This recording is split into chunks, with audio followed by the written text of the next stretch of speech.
Hello and welcome to our latest edition of Trending in Education. Dan Strafford here with a quick introduction to this episode. You'll hear briefly from Mike, Brandon, and myself talking about our favorite episodes of 2018 and looking forward a bit to 2019. You'll get a full prediction show in January from us.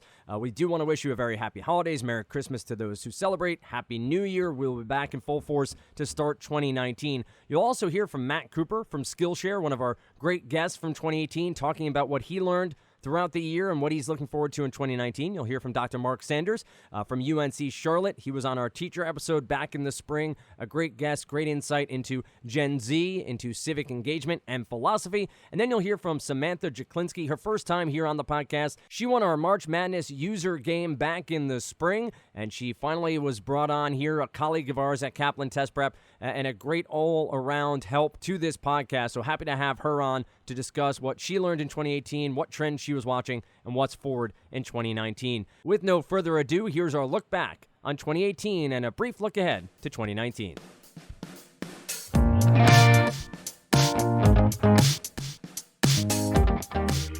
Welcome back to Trending in Education. Brandon Jones, Michael Palmer, and myself, Dan Strafford. And on today's episode, we're taking a look back at 2018, our favorite topics, talking to some of our favorite guests along the way as well. Looking forward a bit to 2019 as well. Brandon, how you doing this morning? Looking forward to talking a little 2018 with you. Yeah, I'm doing well. The year in review is there's always like a nice sort of sweet nostalgia about this. I'm planning to have some self-congratulatory moments for us on this Of course you are. on this pod. Yes. Listen, you are too, pal. We all are. Yeah. So there's very little that I like more than nostalgia and self-congratulations. So this is my kind of show. Mike, how you doing? I'm good. I'm trying not to get misty now because Brandon got me going, and then I started thinking back, wistfully at the year gone by. It was a heck of a year. This was our second full calendar year of Trending in Education. So like we started in September of 16, and then we had a full year 17, and this is our second full year. It's like a blur, that's why it's a good thing that we have places to download our back catalog, because then we can remember this stuff is on the record? Is this all of it? We've been recording these. Oh dear. Oh my God, Brandon. Now Brandon knows we've been recording him. Yes. Don't link him.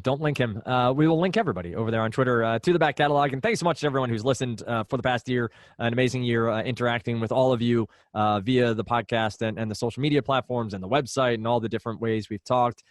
Mike, it's pretty crazy to look back, to be nostalgic at where we were in February and March, and then sort of take a look at all the different topics we covered. Obviously, Brandon may be a little self-congratulatory around Kidsolving and the idea of the Parkland generation that we saw, but that seems like years ago at this point, Mike.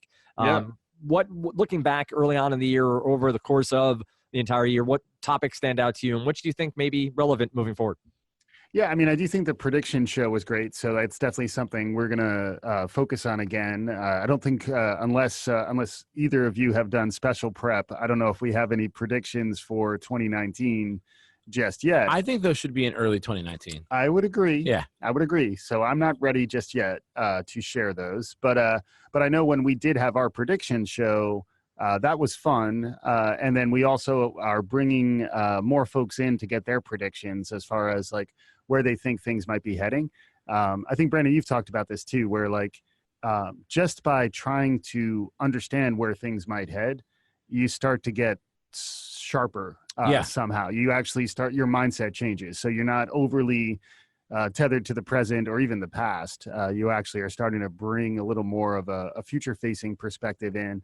And then I think the other angle that I really like is, and this is borrowing from Rohit, but like you ask a futurist whether her predictions came true, she either says yes or not yet.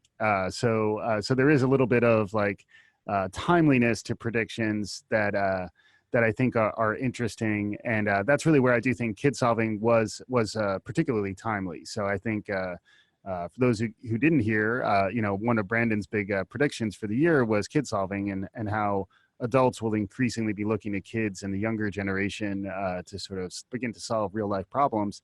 And then very soon after that prediction show, sadly, the Parkland thing happened. And then we saw really from that generation how in some ways they were actually leading a movement.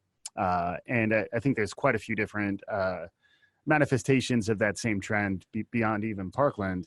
But I thought that was a really interesting one. Any thoughts, any basking in your prognostication? Yeah. To be clear, the self-congratulatory moments were intended to be reserved for, how many new listeners we welcomed to the show. So sure. I do want to come back to that. But yeah, I felt strongly that Kidsolving was going to be a trend. I believe it still will. The thing that is, as you said, sad was it sort of became most in the milieu as a result of a tragedy. Yep. So this is one, Rohit talks about tracking his trends for multiple years. This is one that I intend to continue to track. And hopefully in 2019, we'll find also sort of, headline worthy examples of not associated with tragedy versions of Kidsolving. Yeah. Because obviously, I was not forecasting that would happen. I mean, I don't think you have to be a pretty good, you have to be all that talented prognosticator to say in 2019 some tragedy will befall us. Sure.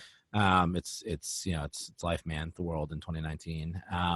But I certainly wasn't thinking that would. Right. I'm very much looking forward to continue to think about that brand and finding other examples that are more full of hope and happiness. Yep. That show the strength of kids solving the world's problems. Yeah, I think it's only going to increase. And it's also like there is a little bit of getting zeitgeisty for a moment. Oh yeah, it is a little. By the way, I say zeitgeisty a lot. That you started. Sure do. I think that's in the zeitgeist. Yes. Yeah. Totally. Everyone's saying it. But I do think there's something to be said for like a new generation sort of stepping out onto the stage, which is part of what I think Kidsolving is signaling. Yep. We did see that also, just talking about civic engagement and how, increasingly Gen Z, great conversation with who's Gen Z? The kids, the youngsters, the generation that's entering college right now.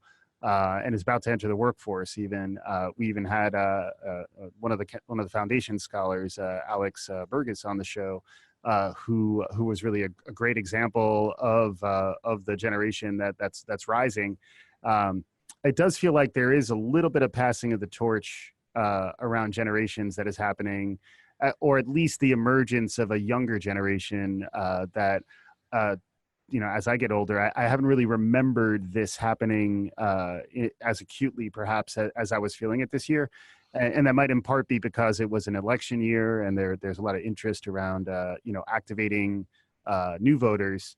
But I do think that youth movement seems unlikely to subside. If anything, it's probably going to continue to build, even if you look at the generational demographics. And I think that is an interesting thing for us to understand on the show too. Like, how do we tap into those voices? How do we understand that diverse perspective that is brought? Tarlin likes to talk about digital natives. I have some challenges with that language, but I do think it is true. Like, people who are growing up today have a very different background, a very different set of experiences. And, how do we give them a voice, and how do we sort of engage with them in our conversations? I think that'll be it was an interesting thing starting to emerge this year, but I imagine it'll be an even bigger thing heading into next year. You've mentioned this, a couple of our guests. I think that one of the things that I liked most about this year within this podcast is I think we brought more guests on in 18 than ever before. Yep. And I think that's great. Like, just the diversity of perspectives, hopefully for listeners getting to hear voices that just sound different than Mike's and Dan's and mine. Yep. Just for some, for your oral experience there. I think that's great. I as a listener, I occasionally was a co-host with you as we brought guests on. Yep. And occasionally had not been on, and so was just a listener. I loved hearing, the things that everybody had to say, and whether it was around the guests that you've mentioned, Tarlin and Rohit and Alex, or if it was when we had Women's Day and had a Yes. number of different educators. Yeah. I feel like by saying a list of more than 3, I'm now excluding everybody who I didn't list, but you know who I mean. Like there was just a whole host of voices that I really like listening to. So just even as a listener of the show, not even a host, I was happy to see that. Mm-hmm. Obviously, a long list of guests there, and I was most proud, or one of the things I was most proud of was the teacher episodes that we produced, really celebrating teachers. You both have been, from the jump of this show, celebrating teachers and celebrating the idea of them individually and as a group. And it was a really good moment for me to be involved in those episodes. And also, Mike, our sort of recurring episodes I've become really fond of. The Meeker Report, and of course, the Gartner Hype Cycle has become a regular part of our catalog here. Mary Meeker leaving the firm she's been doing it with for a while, so we'll see what 2019 has in store for the Mary Meeker Report. Assume it'll be there, but it could be different. What about you, Mike? Looking back, what guests or what topic stands out for you? Yeah, I mean, the guests were great. The one that really jumps to mind was Wendy Zuckerman from Science Versus, where we recorded a live show at the Javits Center.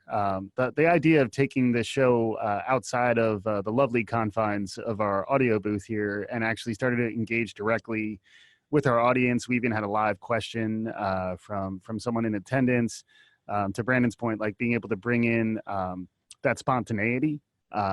And that is something that I think we enjoy, and I think we can potentially dial that up a little bit. You know, like can we get out and connect with people more directly and begin to record some of those conversations? I'd love to see us move a little bit more in that direction. And then Wendy was just hilarious. You know, I think we had some pretty entertaining moments in the conversation with Wendy. Also, I thought Melissa Griffith on the Meeker show was really interesting. I'd love to get Melissa back on the show. She's only been on one time. We're also starting to get folks as like repeat visitors. So I think Rohit Bhargava of the Non-Obvious Company has been on 3 times. I think he was on twice this year. Nancy Sanchez was on twice this year. So I think we're starting to, Tarlin, I think, was on a couple of times, Tarlin Ray. So like it is nice to start to round out our cast of characters to Brandon's point. Although Brandon, you know, I can talk with a slightly different voice if you get tired of this one. Yeah, when Dan, I think it was maybe his last episode, Dan was talking about a bad math teacher made him feel like he was an English guy. I was like, did that mean that like as in 5th grade you were affecting a British accent, like a little Cockney in there? It wouldn't surprise me if that was the case. I was just a special lad. 2 other things. You still are, Dan. 2 other things. Speaking of cast of characters, you know what did not happen in 2018? What's that? Is the Citadel. No, it's true. Yeah. We went a whole year without. Because we missed. So for folks who haven't listened, the Citadel is our extra on Game of Thrones coverage, which ostensibly is tied to education. Yeah. You know, we've made some quarter-hearted attempts to get it tethered back to that. Yes. We're just fanboys. But that's coming back in 2019. In April, right? It sure is. Oh, that's exciting. Yes. And we talked about Westworld, right? The pop culture stuff. We talked about Black Panther. I think is it a 6-hitter? What is the number of episodes for Game of Thrones? It's a shorty. I think it's something 6. like that. And I heard they might be like feature length. Some of them are feature length. Yeah. So there's going to be, look forward to that. Yes. Coming to you on Fridays. And then obviously Thursdays. I don't know. Yeah. Oh, it's not going to be Sundays. No, when we're going to do our right. Aren't we going to do a little action? We are totally going to do a lot of action. Because otherwise I'm all out. So I came for the education. I stuck around for the Game of Thrones. Yeah. And then March Madness for 2 or 3 months. Yes. Like it's, we should just call it late spring madness, early summer madness, May Madness, spring spontaneity. This time in 2019, I'm going to set a BHAG for us, a big, hairy, audacious goal. Yes. I would like to announce the winner of the March Madness episode. On the show. I mean, like, brilliant. We tweet it. Well, we should do a live show. We'll do a live show. We can do a live show. I think that sounds even better. It's all great. Yeah. So that's, you know, I thought Wendy was amazing from Science Versus, and just the dynamic of having the sort of, even if we were live to tape, but even if it didn't get released live in the moment, the sort of experience of being there, not in, although I love our, as we call it, whisper room. I love our, I love our studio. Getting out there like with real living, breathing human beings was fun. I would love to do that again. Some version of, I'm not sure if we can fill the Sony PlayStation Theater quite yet, where I saw the 538, a couple of their podcast recordings, but sometime, somewhere, some venue with maybe fewer seats than that, I think we could, that could be fun.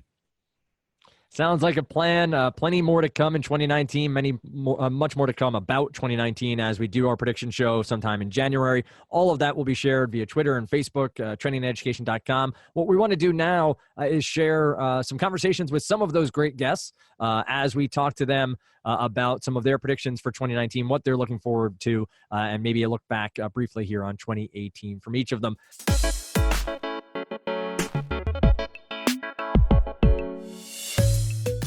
Dan Stratford, Mike Palmer, joined here by Matt Cooper, the CEO of Skillshare. You remember him from an episode earlier this year. If you haven't listened to it, go back to our back catalog. I'll share it on Twitter as well. A very good listen, a conversation between Mike and Matt. Mike, I know you enjoyed the conversation. I know it's good to have Matt here back. What was something that resonated for you from that conversation, and something we can catch up here with Matt about? Yeah, I mean, I'm a prodigious borrower of ideas, and Matt was kind enough to provide us with many during that conversation. The one that still stays with me and that I've been using a bunch, and thanks again to Matt for providing this, is the concept of the T, where around skill development, there's a need to both be able to provide learners the ability to scan across what's emerging, to understand what's happening in the world around them, but then also giving them opportunities to go deep when they identify the skills that they really want to develop a real depth of expertise around. So Matt, thanks for that. I've been using that pretty regularly. I credit you at least occasionally, so thanks for that as well. But that certainly that one in particular stuck with me, and then I think also. I really was excited to hear from Matt. I'm curious, what's emerging now around which skills are hot, and I imagine that is something that change even over the 6-7 months since we last talked to you. But yeah, no, I'm really delighted to have Matt back, and I personally got a lot out of the conversation. I hope our listeners did too. Yeah, thanks for having me back and having me last time. Really appreciate it. So, Matt, why don't we dive in right where Mike was there, of things you saw throughout 2018 from the conversation across the entire year at Skillshare, personally learning. There's a lot to tackle, but what are some of the skills and the trainings that you saw emerge over on your platform throughout the year that are maybe peaking right now as we come to the end of 2018?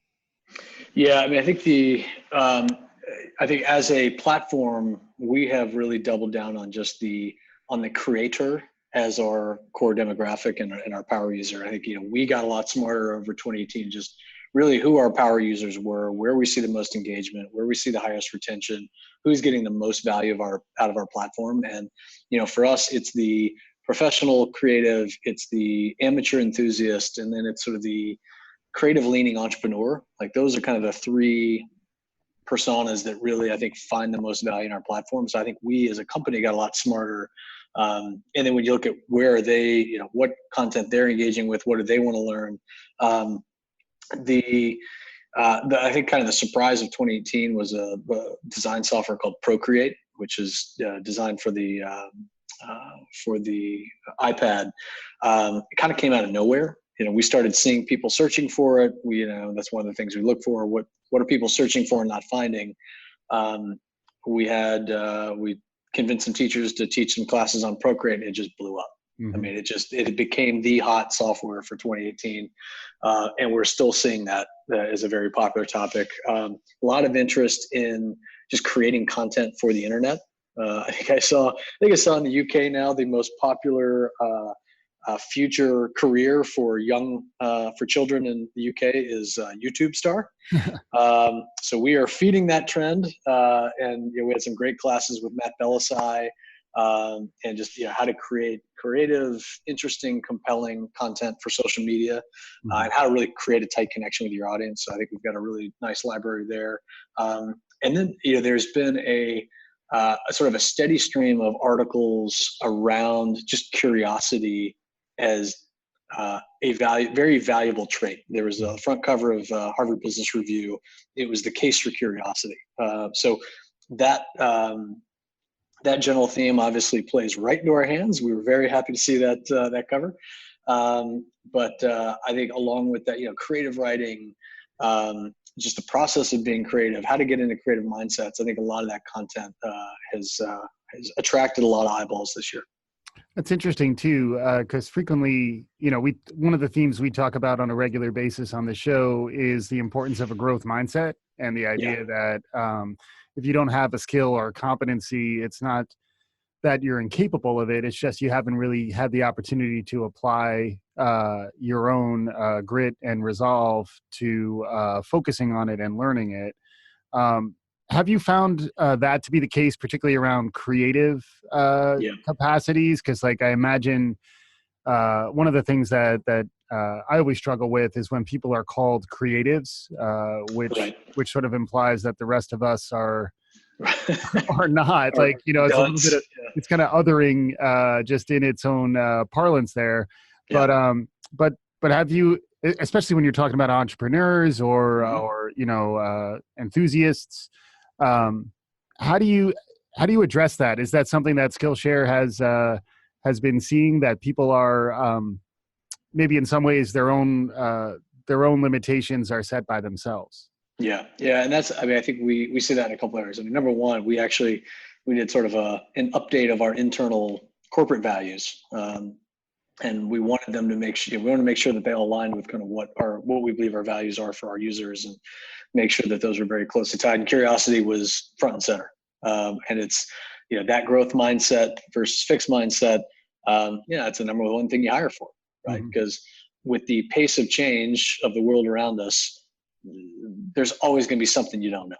So do you throw up your hands and say, well, I guess I'll just, I'll go do something else, or do you just buckle down and figure it out? So I think both internally for our employees and externally for our business, curiosity is a hot button.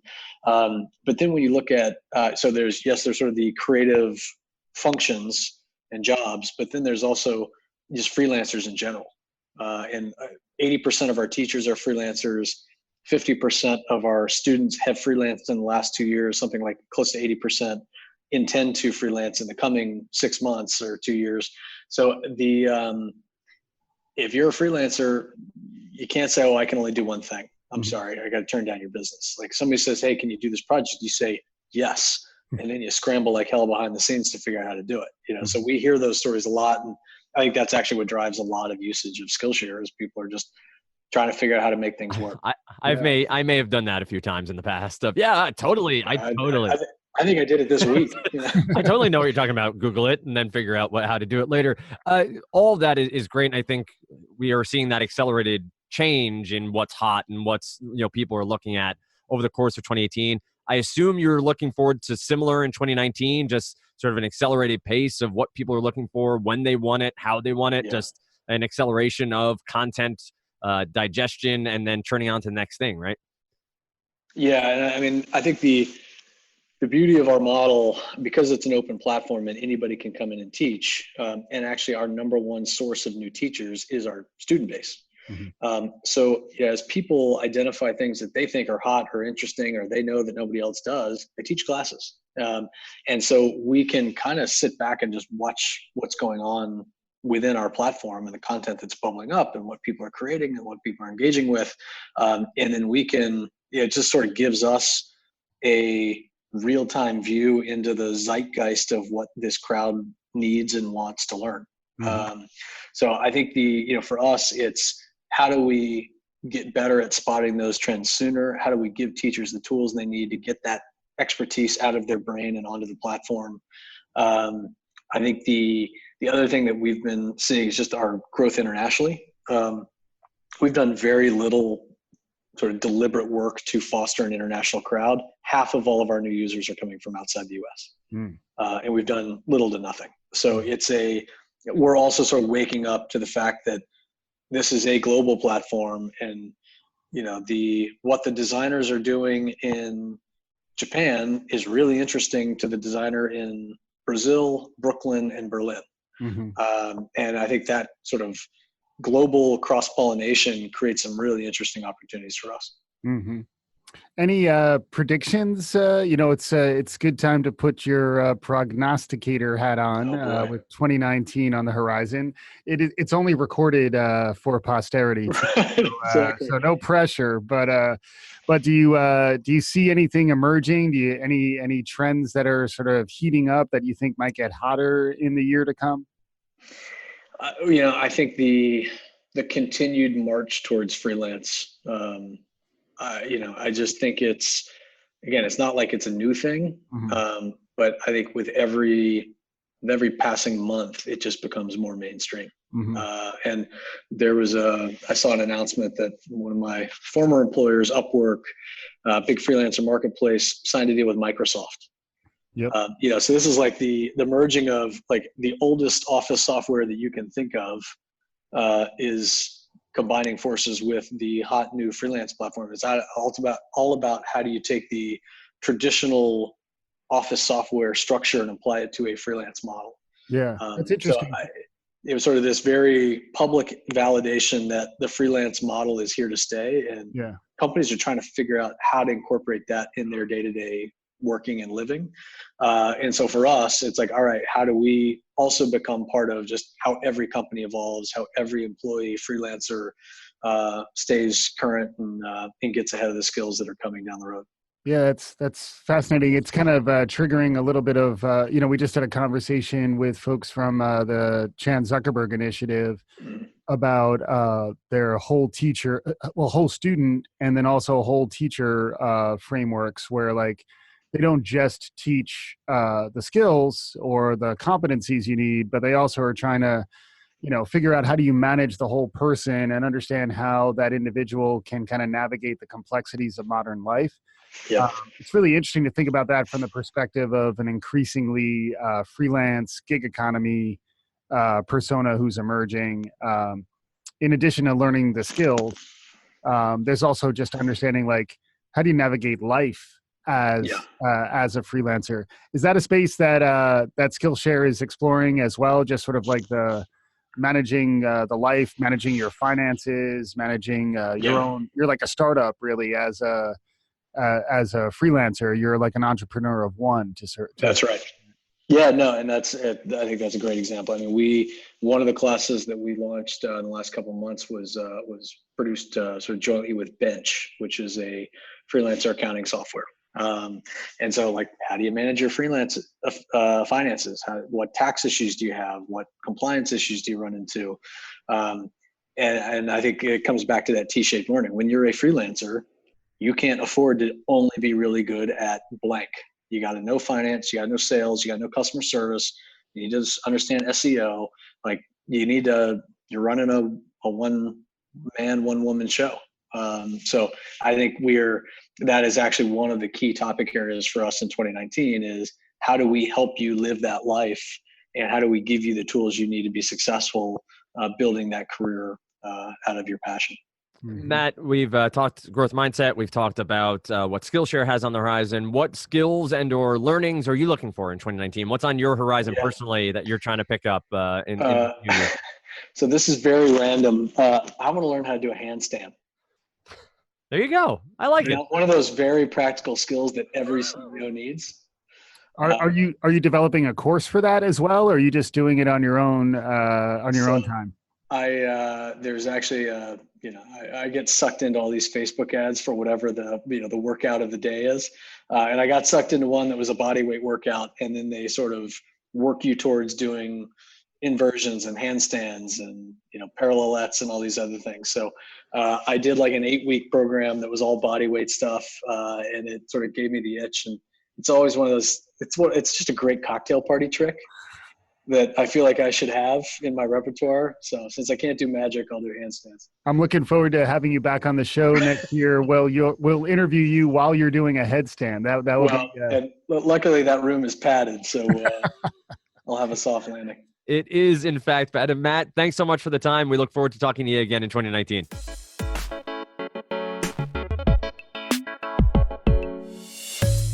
Dan Strafford and Mike Palmer now joined on the line by Dr. Mark Sanders. You should remember him from our philosophy and civic engagement discussion around National Teachers Day back in the early spring of 2018. Mike, excited to have Mark back. Why don't you bring your friend onto the show and let us know how you're doing as well. I'm doing wonderfully well, and I'm excited to have Mark back. So, Mark, welcome back to Trending in Education. Thank you very much, Mike. It is an honor to be back with both you and Dan, and I am not upset in any way that Brandon has deemed that he has other things to do that are more important than talking to me for the second time. Yeah, we all make choices in life, right? And yes, we do. And we learn from these choices. Yes, no, I understand. I understand completely, and I learn from my choices too.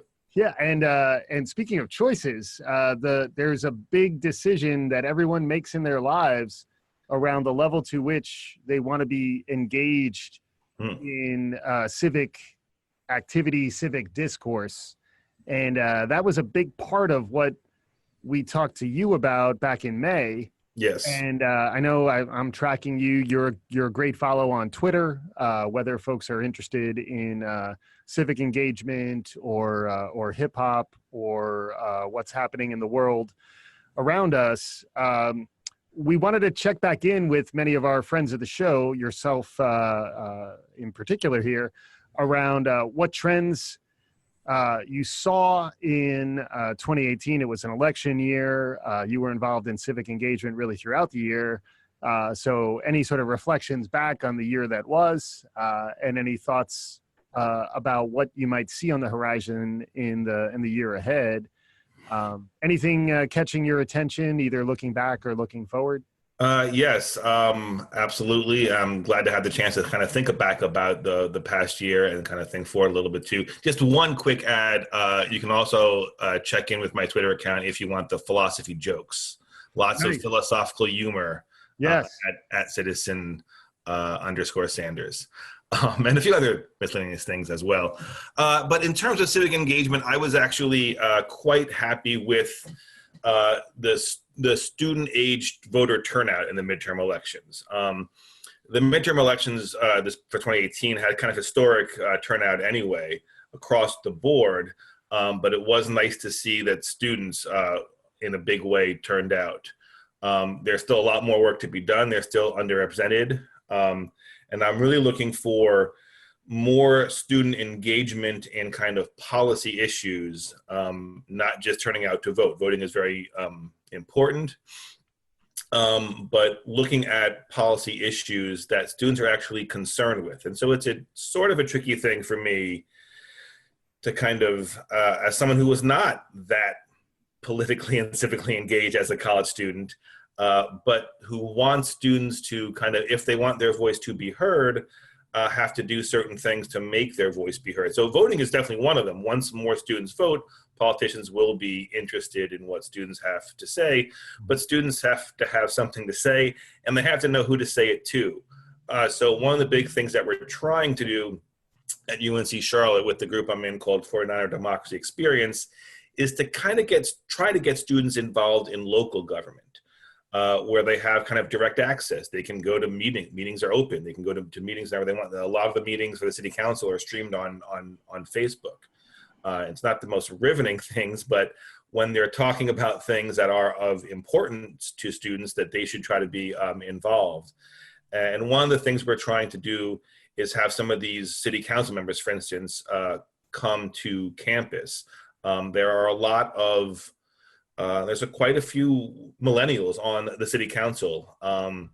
There's also, we just had a UNC Charlotte faculty member elected to the county commission, so that was exciting too. Mm-hmm. So having those folks come to campus to talk to students and have a real dialogue about what students care about and what they can do and how they can do them in communication with these elected officials is something that I'm looking forward to doing. Now that the election is kind of over, Mm-hmm. we can talk about kind of other things to do until, you know, the elections ramp up again any minute now. But to have some time this next semester to kind of do that work is what I'm looking forward to. Yeah, and coming off an election year, midterm election, but an election year with big turnout and big activation on the voting side, from the perspective of a philosophy professor who's focused on civic engagement, what do you see coming in the year ahead? So 2019, not a big time election year. Mm-hmm. Perhaps, you know, not to lead the witness, but you were just talking about ways to engage locally and ways to sort of drive civic engagement that maybe aren't necessarily tied to voting. What do you see on the horizon in 2019 around civic engagement and, you know, sort of activating the rising generation? So I guess I will do some callbacks to some of your episodes earlier this year or during the year where you talked about various trends. And one of the I'm not even sure if Kidsolving was something that I'm not sure who came up with. It may have been Brandon, but he's not here, so we can attribute it to you and Dan. I think you came up with the idea, and then Dan coined the term. It was wonderful. Yeah. So that idea of kids, but students taking kind of center stage and kind of leading more. And from a philosophical perspective, it's not so much that just, you know, students are gonna lead, but the students will lead more. Mm-hmm. That there'll be more of an interaction. So I like to think about the idea of teaching and learning, which is something else that you talked about in that episode about the trends, maybe in terms of social emotional learning. Mm-hmm. That it's important for teachers, especially of philosophy, but of anything, to not just say that they can learn from their students, but to actually try to learn from their students, and to not be afraid to learn from their students. Yep. And I find that the more I'm willing to talk about learning from them, the more they're willing to learn from me. Mm-hmm. Which is not always easy, especially again. So I think I mentioned the last time I was on that it's great to have students who are interested in philosophy and love it and eat it up and are interested to learn. But I also teach intro courses for students who are checking a box to take a course. And the more I'm receptive to them, the more they're receptive to actually think what I have to say is important. And so that kind of dialogue in terms of having both teaching and learning taking place in terms of for students and for teachers. Yeah, because I imagine part of what you're teaching is the ability to listen, and yes. and also another theme that we've talked a lot about is intergenerational diversity. So the idea that I've read recently that this is the most segregated our culture has been generationally in our history, so that we're not engaging with each other, we're engaging within our sort of generational cohorts, and that generally the dynamics when you start having a younger generation talk to an older generation isn't as natural, at least in terms of the sort of the public perception of how the generations can engage. And some of what you've been talking about, I think, almost runs counter to that. So like you're almost trying to sort of, you know, re-engage with youth to remind them that you can, like folks in the older generations, I'm going to peg us as Gen X, like we can listen and find value out of the conversations that we're having with the rising generations. And then similarly, like if you establish that trust and establish that you're listening to them, then maybe they're a little more receptive to you imparting some of your knowledge in the other direction, you know. But I do think the power dynamics around age and really sort of establishment within your particular role are a place where you almost need to try different tactics to kind of break that frame, you know? Yeah, no, I agree completely. And I think in terms of being able to try different things and not to be, you know, because it's tough because I try different things in my classes all of the time, and a lot of them don't work, and it's frustrating that they don't work.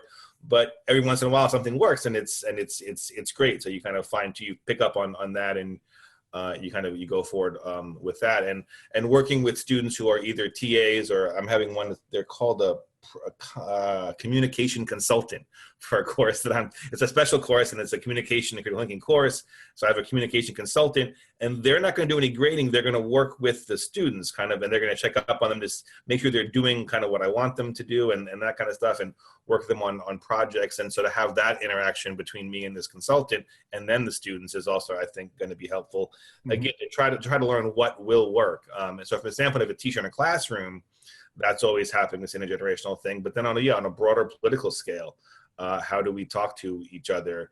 I think there's some folks we listen to more than others, but a lot of it is trial and error, not being afraid to try things, and to, it's okay to sound like a grumpy old man once in a while, but also it's okay to try to talk to kids on their level. And I imagine you learn, like, it's also the idea of always be learning, like as you get older, it gets easier to be less experimental and to act as though you figured it all out, and then kind of rinse and repeat against the tactics that worked throughout the sort of formative stages of your career. But I think increasingly it's almost like a call to arms for those of us of Gen X on up to say, like, you can engage, but you have to be experimental and be willing to learn from your failures, perhaps even more so than your successes. Are there any examples that come to mind around things you've tried that have surprised you and that you've learned from around civic engagement? For around civic engagement specifically, or just for around any tactics that you got a little more experimental about, and then you had surprising results, and it's changed how you are teaching or engaging your classes. So when I have I have some of my students prepare lesson plans for high school classes to kind of introduce them to philosophy. A lot of them go to like videos. They go to YouTube videos. But then there's actually, I just found someone else introduced me to a student introduced me to a really cool channel, the name which of course I'm blanking on right now, that like specializes in like philosophy themes and topics and motifs, and it's really good, because there's a lot of really bad ones out there. Like they kind of want to fall back, like, oh, I'm gonna explain utilitarianism, here's a 2-minute video that I think is funny, or it's like whatever. And oftentimes I'm like, it's not that funny, first of all, or it's really giving you short shrift to what's going on. It's not an accurate, not to get too deep into the weeds, but this is not like the best, and they kind of fall back. So as much as I do learn things, like I've learned this new YouTube channel, or it's called, I forget what it's called. Practice something. Practice? No, it's not called Practice. It's not called Practice. You're here to, I'll tweet it out later. Yes. That's good. That's good. That's a teaser alert. Well done. Yeah. But it's important to kind of be critical of these things too, because I want to be receptive to what the students are doing, but I also I can't be afraid to be like, that's not the best idea. I need to be open-minded and yet critical. And again, from a philosophy perspective, that's still one of those difficult things. I still have students who, if I ask them a question, they think I'm criticizing them and they take offense to it, and that can be difficult. But the more I work at doing it better, the more students become receptive, and then they can question people without being overly critical of things. And so, again, it's me showing things to them that I think would work, but being open to things that they think would work. Just being open to that. And so I rethink everything. I rethink how I even do group projects. More and more students want to do group projects, but not group papers.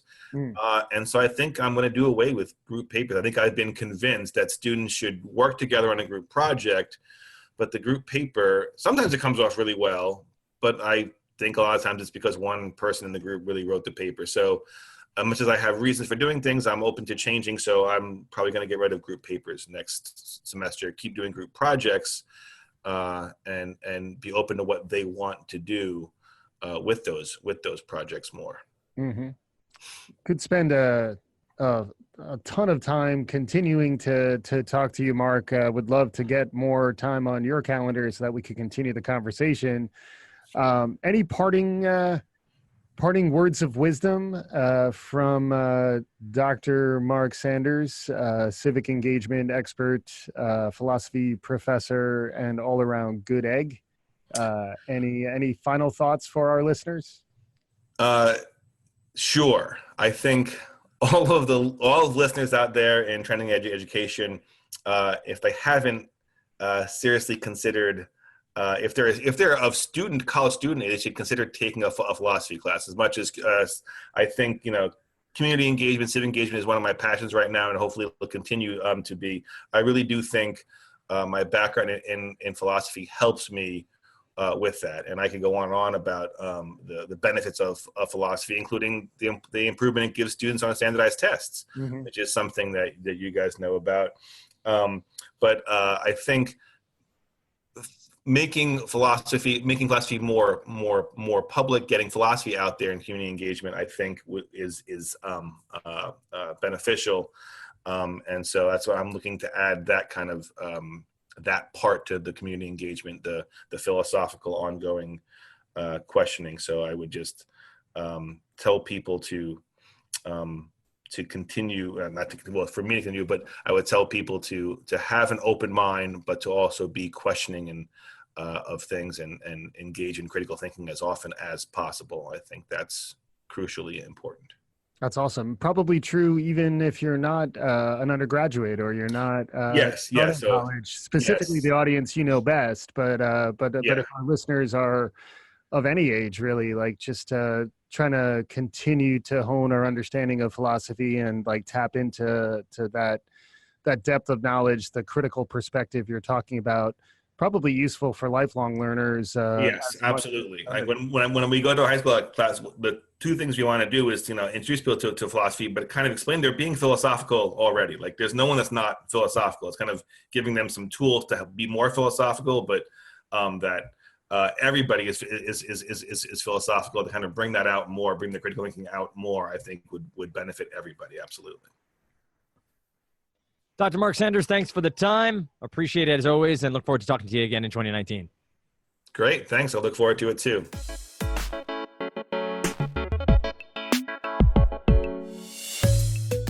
Dan Straver now joined by Samantha Jeklinski, our March Madness winner. And that is said with a little bit of a chuckle because Brandon and Mike like to poke some fun from time to time that we never quite announced our March Madness bracket winner, but she is here now as we round out 2018.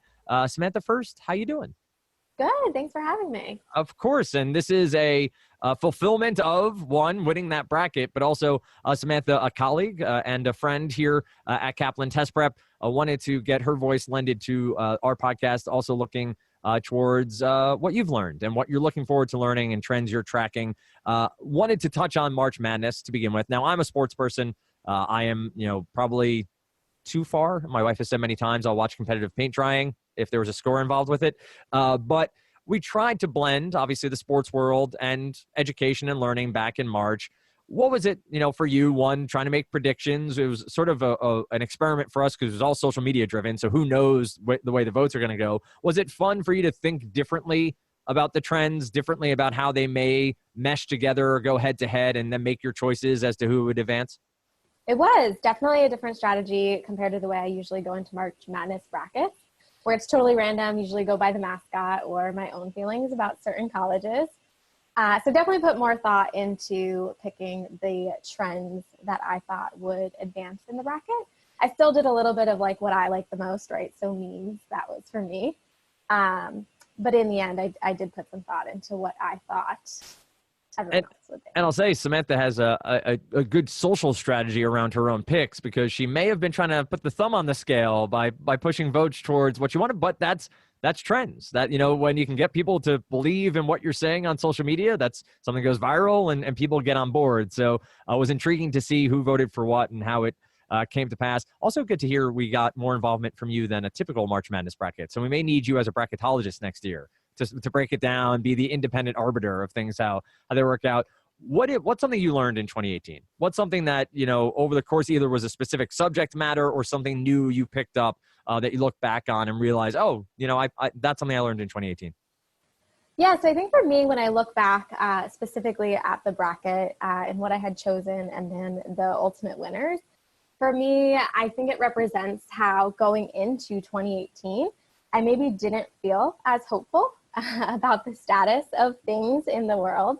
So when I saw Kidsolving beat fake news, for me, that just makes me feel a little bit more hopeful and really proud, because I think that is something that I learned this year, is that we do have more power than sometimes it might feel, and that the way things are today doesn't need to be the way that they are forever.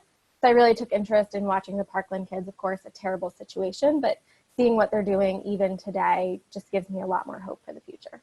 Yeah, Brandon made mention on our short segment about hoping 2019 shows us more positive kid solving, not from the tragedy or the trauma, but seeing these individuals, but also other, I'll say kids, I guess I'm old enough now, other kids who can, I am old enough now, kids who can make a difference and have their platform heard because of social media and because of the way things are becoming more and more interconnected. What are you looking forward to in 2019? Is it that sort of trend, seeing more of the next generation, Gen Z, and the generation to follow, what influence they may have on education, learning, and society at large?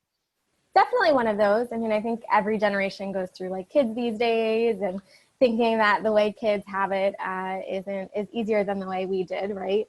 But I am interested to see them get a better reputation, because I think they are doing some incredible things. The other thing for me is the mindfulness piece. So shout out to my only loss in March Madness, because I do think we're at a point where there is so much happening around us, so many things that are looking for our attention. And I do think we need to go back to the basics just a little bit. Samantha Jeklinski, thank you for the time. We may force you on again in the future. It will, of course, be at your blessing, but we would love to have you back discussing different trends throughout the year in 2019. If you don't know, Samantha helps us out a lot in the background when it comes to trending education, both with activation of social, but copy editing my copy, which is a tough task, I must say. So, Samantha, appreciate your involvement in trending education here in 2018, and also further involvement going forward in 2019.